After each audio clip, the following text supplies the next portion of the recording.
Jovem Pan nos Estados Unidos. Correspondente Caio Blinder. Bom, direto para os Estados Unidos com imagens chegando o nosso companheiro Caio Blinder. Os Estados Unidos avaliando os estragos da tormenta do Texas. Será que o pior já passou, Caio? Bom dia para você.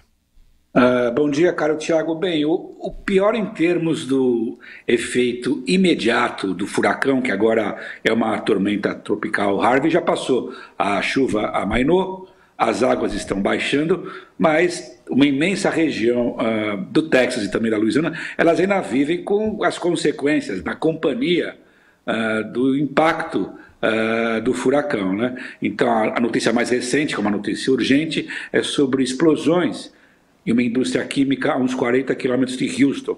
Essa indústria não tem como controlar essa explosão, houve uma remoção da população em torno dessa área. Essa é a vida em Houston. Eu vivo fora do Brasil há muito tempo, mas Houston é uma mistura de Alphaville com Cubatão. É uma imensa área suburbana, mas também acho que acertei, Cubatão ainda é Cubatão, pelo menos comigo. Mas é uma imensa área industrial, é um polo petroquímico, indústria petrolífera. Então, essa mistura maluca na cidade agora é o impacto. E a cidade vai ter que se virar agora para reconstruir. Para dar uma ideia, Houston é a quarta cidade americana depois de Nova York, Los Angeles, Chicago. E é o seguinte, é a única grande cidade americana sem lei de zoneamento. É uma zona, a cidade. Então, as construções avançaram de forma selvagem na cidade, ela cresce muito, é dinâmica, mas não tem código de construção em função dessa expansão imobiliária de construção civil, que acontece? A cidade foi pavimentada numa área pantanosa. Então, com isso, o solo não tem mais condições de absorver a chuva como deveria. Então, é uma cidade muito suscetível a esse tipo de catástrofe natural, ou seja, a mão do homem agrava o problema e ela vai viver com esse problema, cada vez mais vulnerável, cada tempestade como essa. E a ironia é o seguinte, seguro contra furacão, ele te cobre, em geral, contra o vento, mas não contra a chuva. Então, pouca gente tem seguro contra a construção em Houston, ou seja, a população vai sofrer muito para pagar pela reconstrução na cidade. Ô Caio, inclusive ontem o professor Vila falava aqui sobre a previsão do tempo, a meteorologia aí nos Estados Unidos, que é avançada, enfim, é uma técnica avançada. Agora eu pergunto, quais as lições que se tira da passagem desse furacão? O que é possível fazer para que numa próxima vez os estragos não sejam tão profundos assim? Bem, a primeira é você ter um código de construção mais rigoroso, que é muito complicado, que tem uma briga muito grande, obviamente como em qualquer país, entre conservacionistas e gente que quer realmente construir, e a briga vai continuar. E o segundo é o seguinte, não tem como fugir do debate que é político sobre mudanças climáticas.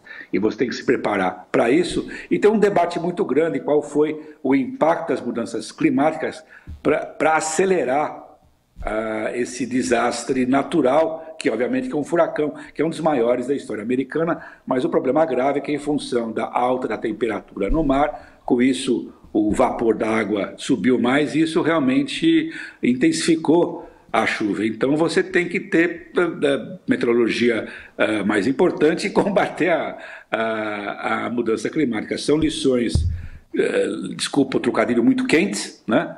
E num país como os Estados Unidos o debate realmente deve ficar cada vez mais acalorado. Isso num estado como o Texas, que é um estado com uma classe política muito conservadora, inclusive com gente que nega a mera existência de mudança climática ou impacto humano nessa mudança climática. Mas acho que o ponto fundamental realmente, num caso de uma cidade como Houston, que é um pântano, você vai precisar de um código de construção mais rigoroso. Caio, o que me chama também a atenção, a distância, são os mecanismos, uma política de prevenção de defesa civil, como nós chamamos aqui no Brasil, que parece que no caso aí não foi bem desenvolvida, porque aquela foto, aquela imagem daqueles idosos naquela casa, uma casa de repouso tal, cercados pela água, dentro de uma sala, a impressão que dá, é um negocinho pavoroso. A gente imagina que uma cena daquela é num país atrasado, mas nos Estados Unidos seria inimaginável, né? Você teria uma política de prevenção que, por exemplo, retiraria aqueles idosos de lá antes de chegar àquela situação pavorosa, né? Você não tinha como chegar naquela casa de idosos. A cidade estava inundada. Você tem toda a razão. O que nós vimos de forma comovente num país como os Estados Unidos foi o papel da mera solidariedade humana dos voluntários.